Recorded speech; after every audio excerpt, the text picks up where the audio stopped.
तरुणांना निर्वसनी करण्याचं काम करीत आहे.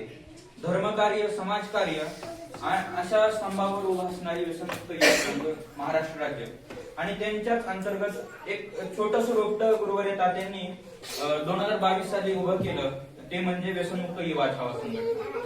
युवा छावा संघटनेच्या अंतर्गत आतापर्यंत स्वच्छता मोहीम, समाजकार्य आणि आता पूरग्रस्तांना मदत ही आमची पहिलीच मोहीम. ती व्यसनमुक्त युवक संघ महाराष्ट्र राज्याची होती.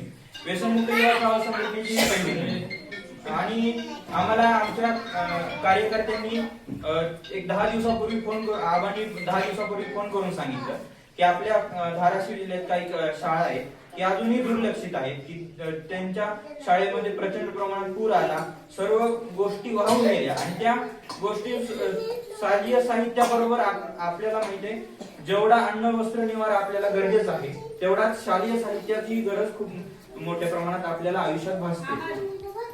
आव्हानच्या माध्यमातून आम्हाला या शाळेच्या अंगणवाडीची आम्हाला माहिती मिळाली आणि आम्ही महाराष्ट्रातील असंख्य कार्यकर्त्यांना विनंती केली की आपण अशा प्रकारची मदत करणार आहोत. गुरुवारी तात्यांनी 25 वर्ष जी मेहनत समाजकार्यासाठी घेतली त्याचा परिणाम असा झाला की सुमारे आम्हाला 80,000 रुपये एका दिवसात जमा करण्याचा आम्हाला महाराष्ट्रातील समाजाने आम्हाला सहकार्य केले आणि त्याच ताकदीवर आम्ही व्यसनमुक्त युवा छावा संघटनेचे कार्यकर्त्यांनी जे अंगणवाडी सेविकांच्या सोबत सर्व कार्यकर्त्यांसोबत आम्ही चर्चा करून एक कोणती गोष्ट मुलांना आवश्यक आहे अशा सर्व गोष्टींचं आम्ही संकलन केलं आणि अंगणवाडीला आम्ही देण्यासाठी आलेलो आहे. हे आम्ही मदत म्हणून करत नाही.